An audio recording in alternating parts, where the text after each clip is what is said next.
Welcome back to everyone. So today's chapter is Deliverance by Prem Chand.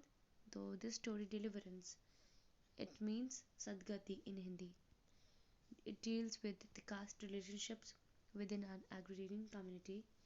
As mentioned in the end of the story, it will be like it will show you.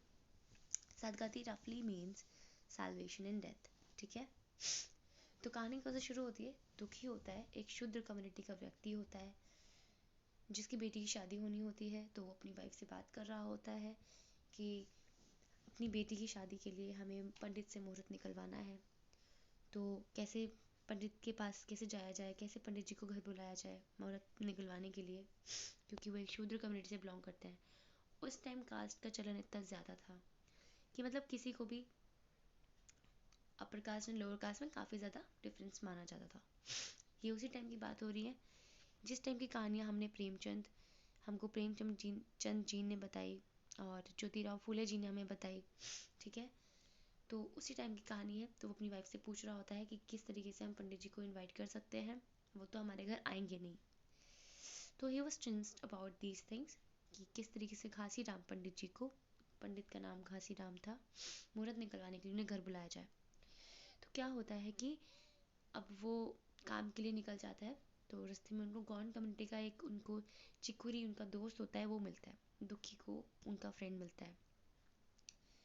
तो वो बताता है कि हम घासी राम के घर जा रहे हैं, हमारे बेटी का शादी के मुहूर्त निकलवाना है, हमको इंगेजमेंट का मुहूर्त निकलवाना है। तो जो घास काट के लेके आता है तो वो घासी राम के घर लेके जाता है। घासी राम पंडित बोलता है कि ठीक है, अब घास गाय भैंसों को डाल दो। ठीक है, तो वो बोलता है दुखी घासी राम से कि हमें अपनी बेटी की इंगेजमेंट के लिए मुहूर्त निकलवाना है।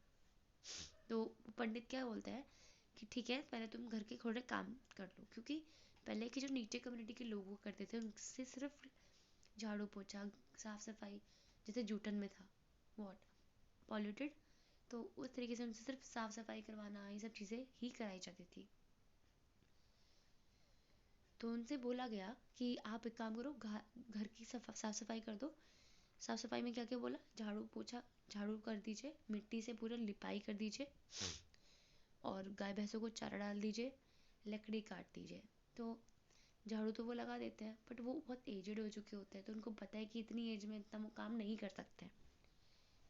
ऑल दो ही डू ऑल दोज थिंग्स। ठीक है, तो क्या होता है कि लकड़ी उनसे नहीं काटी जाती। उन्होंने घास काटना आता था, उन्होंने घास काट दी थी, चारा डाल दिया था, झाड़ू लगा दी थी। जब वो लकड़ी काट रहे थे उनसे काफ़ी मेहनत हुई, नहीं काटी गई लकड़ी, उनको बहुत वीकनेस फील हुआ। तो उनको लगा कि मुझे सिगार की ज़रूरत है, उनको सिगार चाहिए था। He can't ask to like Ghasiram's wife because he is a Shudra and they were the Brahmins. If they do so, she will definitely deny. तो उन्होंने नहीं पूछा, तो he went to his friend Chikuri and asked for the cigar. उनसे cigar मांगा.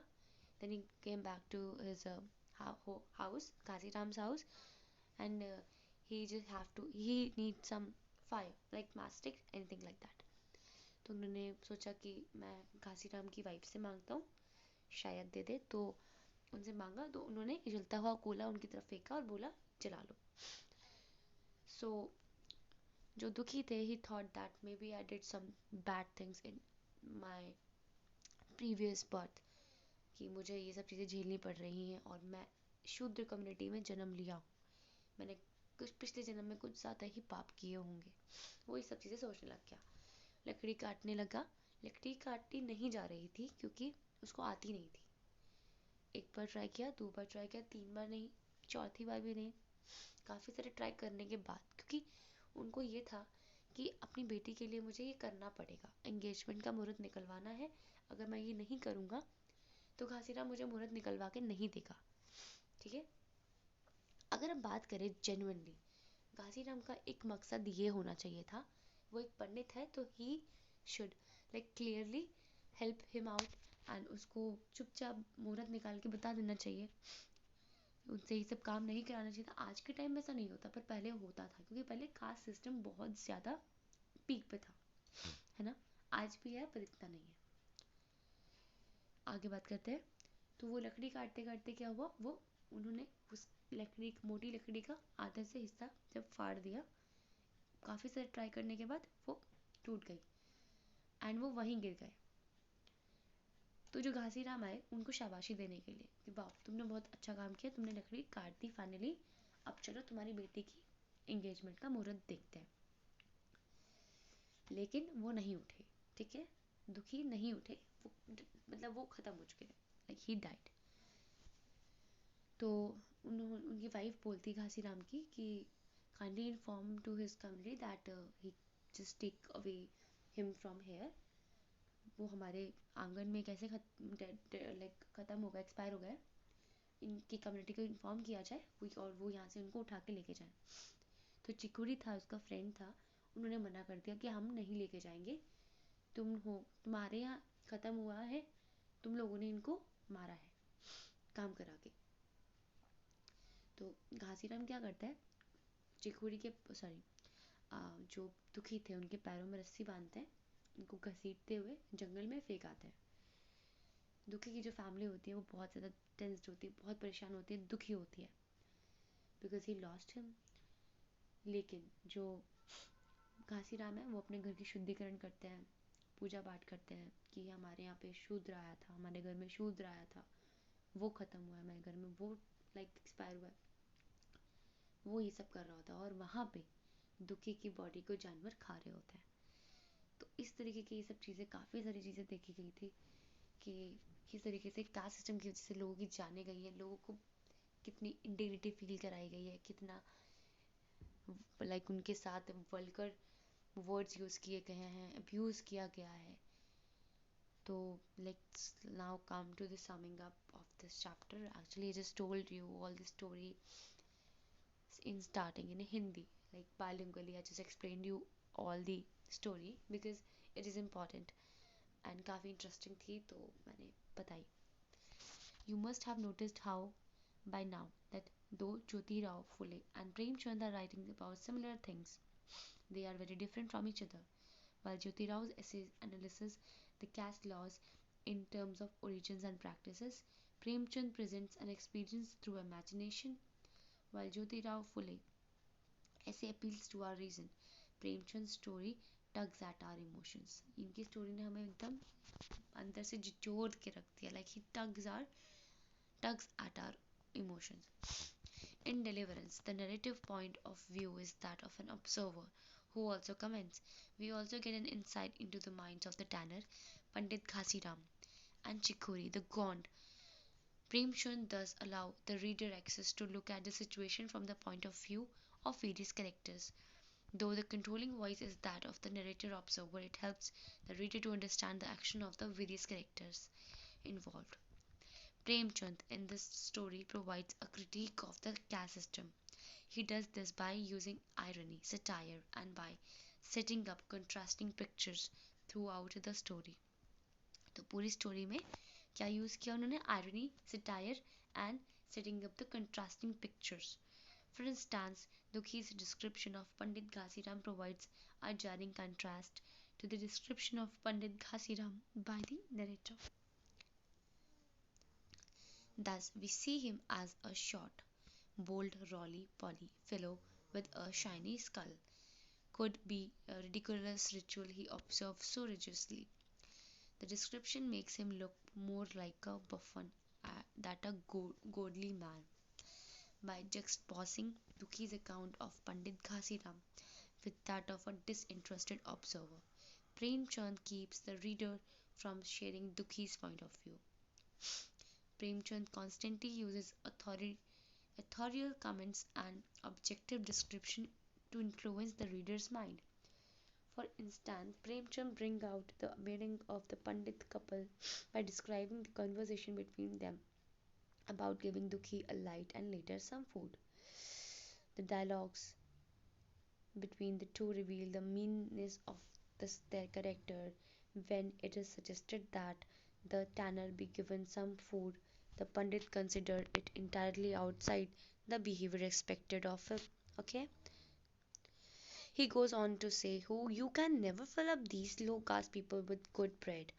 The Panditine respond with, "Let's forget the whole thing. I'm not going to kill myself cooking in weather like this." Thus ends the proposal for feeding a hungry man who has been working for free at their house since morning. Comments like, "Why don't you have his body thrown away?" They are all polluted alerts related to the attitude of the Brahmins towards the lower caste.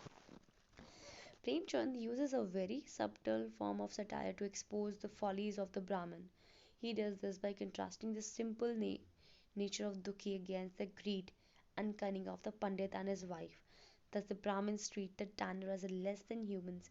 They have no qualms in accepting gifts and offering from them. The Pandit and his wife are extremely rigid about caste laws but allow a tanner inside their house to get their work done for free,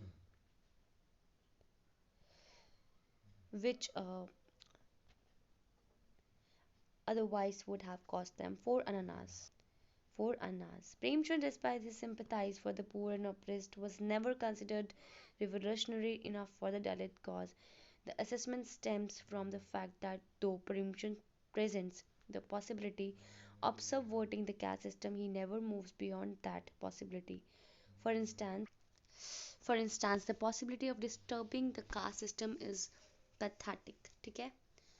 तो is prescribed in the story, but it remains only a possibility. The Gond and Dukhi share a sympathetic relationship.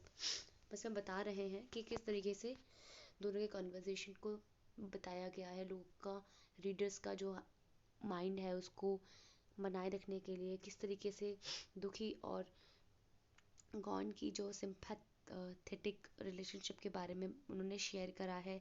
चिखुरी being a tribal remains outside the influence of the Brahmins but nevertheless shares the same marginal space with Dukhi. Both of them often end up being exploited by higher caste. But Chikhuri is bold and is willing to stand up against exploitation. Unlike Dukhi, who is enslaved in his mind and body, he does not consider the Brahman any higher than others. Thus, he is able to see the meanings in Pandit Ghasiram. He is one who presents the possibility of upsetting the hierarchy by inciting Dukhi to quit working for the Pandit free, and then prevents the tanner in helping Pandit Ghasiram out of his difficulties. Chikhuri manages to upset the system for a while. In an extremely ironic reversal, Pandit Ghasiram is forced to dispose of the body of Dukhi, whom he would have never touched in his life. And what comes as an even greater irony is the fact that Ghasiram disposes the corpse of Dukhi in the field to be eaten by the scavengers. After Dukhi had served after Dukhi had served him with the devotion and faith, instead of rewarding Dukhi for his services, Pandit Ghasiram has ensured that Dukhi is vilified in death and he was in life. Pandit Ghasiram performs the necessary purification rites and perhaps resumes his normal life. Thank you very much. That's it for today. And further जो भी video आप लोग को चाहिए तो you can comment down and I'll make on that. Any informative video you want about anything, just let me know. I'll upload. Thank you very much. Bye bye.